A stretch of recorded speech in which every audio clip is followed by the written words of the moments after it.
ہے کیونکہ آپ واقعی ہٹ رہے ہیں، دائیں بائیں ہو رہے ہیں۔ ایک مسئلہ یاد رکھیے کہ بعض اوقات کچھ الفاظ بلا اختیار انسان کی زبان سے نکل جاتے ہیں، جیسے کہیں درد ہے جسم میں ایک دم یوں ہو گیا، جیسے رکوع میں جا رہے ہیں، سجود میں جا رہے ہیں تو الفاظ غیر اختیاری طور پر نکل گئے، یا شدید کھانسی ہے کسی شخص کو اور کھانسی میں ایسے الفاظ بن گئے، تو یہ اس قسم کے جو مجبوراً غیر ارادی طور پہ زبان سے نکلتے ہیں اور واقعی کسی صحیح عذر کی بنا پہ نکلتے ہیں، یہ معاف ہوتے ہیں۔ لیکن اگر کوئی انسان جان بوجھ کر ایسے الفاظ نکالے، یعنی وہ کنٹرول کر سکتا ہے، وہ ایسے الفاظ کی ادائیگی سے بچ سکتا ہے، لیکن پھر جان بوجھ کے نکالتا ہے تو اس کی نماز کے فساد کا حکم ہوگا اگر کم از کم 2 حروف بن جاتے ہیں۔ جیسے مثال کے طور پہ چھینک آئی، اب اس کو دبائے وہ چھینک کو، ٹھیک ہے، لیکن ہا چھی، زور سے ہا چھی، اب اس طریقے سے ہا چھی کہنا، تو یہ اس طریقے اگر واقعی وہ دبا سکتا ہے لیکن پھر ایسے الفاظ ادا کرتا ہے تو اس میں فساد نماز کا حکم ہوگا۔ اسی طرح جماہی آئی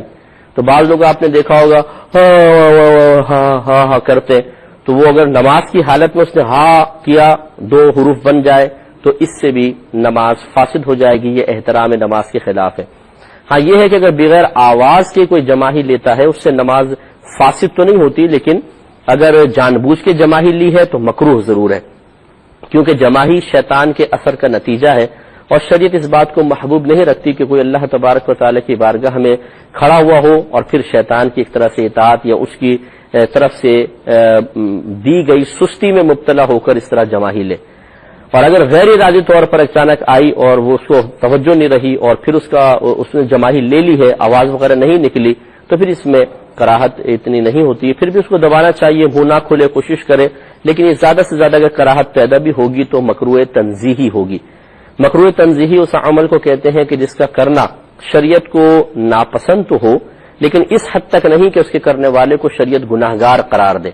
اس لیے تھوڑا سا ہمیں کوشش کرنی چاہیے کہ حالت نماز میں اللہ تبارک و تعالی کی بارگاہ میں کھڑے ہوتے ہوئے حتی الامکان بالکل سکوت کے ساتھ نماز ادا کریں، اور کوشش کریں کہ ہم ایسی کوئی حرکت نہ کریں جس سے نماز کے فساد کا سبب بن جائے۔ اسی طریقے سے ایک شرعی مسئلہ یہ ہے کہ دیکھ کر قرآن پڑھنے سے بھی نماز ٹوٹ جایا کرتی ہے، یہ عند الاحناف ہے، ہمارے نزدیک ٹوٹ جاتی ہے، امام شافعی رحمۃ اللہ علیہ کے نزدیک دیکھ کے نماز یعنی قرآن دیکھ کر پڑھنے سے نماز میں کوئی فرق نہیں پڑتا ہے۔ اسی لیے آپ دیکھیں گے کہ بعض اوقات حرمین شریفین میں بعض امام پڑھا رہے ہوتے ہیں اور سامنے ہی قرآن رکھا ہوتا ہے، وہ دیکھ کے پڑھا رہے ہوتے ہیں تراویح بعض اوقات، تو چونکہ وہ امام احمد بن حنبل کے فقہ کو اکثر فالو کرتے ہیں اس لیے ان کے ہاں صحیح ہے، لیکن حنفی شخص اگر اس طرح دیکھ کر قرآن پڑھے اور زبان سے پڑھے، ایک تو ہوتا ہے کہ جیسے سامنے دیوار پہ کچھ لکھا ہوا ہے، انسان مثلا با جماعت نماز پڑھ رہے تھے، نگاہ اڑ گئی اور دل میں اس کو پڑھنے لگے، تو اس سے نماز فاسد نہیں ہوگی، لیکن یہ بھی فعل نماز کے دوران اس طرح کرنا مکروہ ہوگا۔ لیکن اگر کسی نے اتنی آواز سے پڑھا کہ اپنے کان تک آواز پہنچ گئی، جیسے اکیلے ہم گھر میں ہیں اور کوئی چیز قرآن پاک وغیرہ کھلا ہوا ہے اور ہم اس کو دیکھ کر پڑھنا شروع کر دیں تو اس سے نماز ٹوٹ جائے گی۔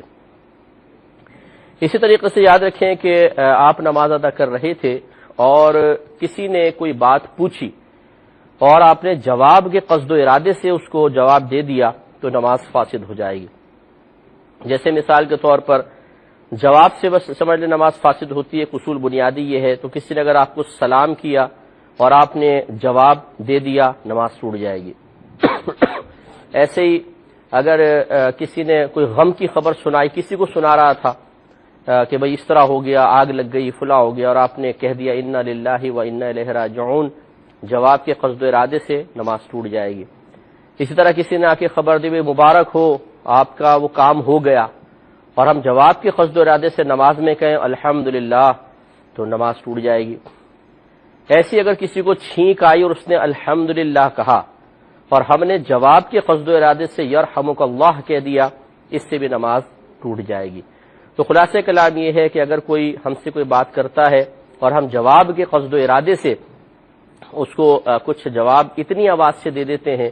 کہ ہماری آواز خود ہمارے اپنے کان سن لیں تو اس سے نماز فاسد ہو جائے گی۔ اچھا، اب ایک یہ بات یاد رکھیے کہ جیسے آیت درود بعض اوقات کوئی پڑھ رہا ہے، مثلا ان اللہ و ملائکتہ یصلون علی النبی یا ایھا الذین آمنوا صلوا علیہ وسلموا تسلیما، تو جسے نمازی حضرات ہوتے ہیں عادت ہوتی ہے جیسے یہ سنتے ہیں تو فوراً بلند آواز سے درود شریف پڑھتے ہیں. تو اب اگر کوئی نماز میں تھا، کسی نے آیت درود پڑھی اور اس کی زبان سے اس طرح درود پاک نکل گیا، تو اس میں اب دو مسئلے ہیں کہ کیا یہ اس کے جواب کے ارادے سے پڑھ رہا ہے، اگر ایسا ہے یعنی درود شریف پڑھا تو نماز فاسد ہو جائے گی، اور اگر یہ اس آیت میں موجود حکم الہی کو پورا کرنے کے قصد و ارادے سے درود شریف پڑھ رہا ہے، کیونکہ اللہ تعالیٰ نے فرمایا کہ اے ایمان والو تم بھی ان نبی کریم صلی اللہ علیہ وسلم پر درود اور خوب سلام بھیجو، یہ حکم ہے. تو اس نے سوچا چلو میں اس حکم پر عمل کر لوں، تو اگر حکم الہی کو بجا لانے کی نیت کرے گا تو اس سے نماز فاسد نہیں ہوگی، یہ ذہن میں رکھیں. کالر ہمارے ساتھ ہیں، السلام علیکم. تو آپ کی خدمت میں عرض کر رہے تھے کہ اگر ہم نے مثلا کسی نے آیت درود پڑھی اور کسی شخص کی زبان سے آیت درود سن کر بے اختیار درود نکل گیا، تو اب اس کو خود غور و تفکر کر لے اپنی نیت پر کہ کیا ایک تو ہے جیسے امام حضرات ہوتے ہیں دعا کے اندر یہ آیت درود پڑھتے ہیں تو تمام مقتدی بلند آواز سے ایک جواب سا دیتے ہیں، گویا کہ وہ جب آیت درود پڑھتے ہیں تو یہ بلند آواز سے درود شریف پڑھ دیتے ہیں. اگر اسی طرح اس نے جواب کے قصد و ارادے سے درود شریف پڑھا ہے تو نماز ضرور ٹوٹے گی. لیکن اگر اس نے اللہ تبارک و تعالی کے اس حکم کی فرما برداری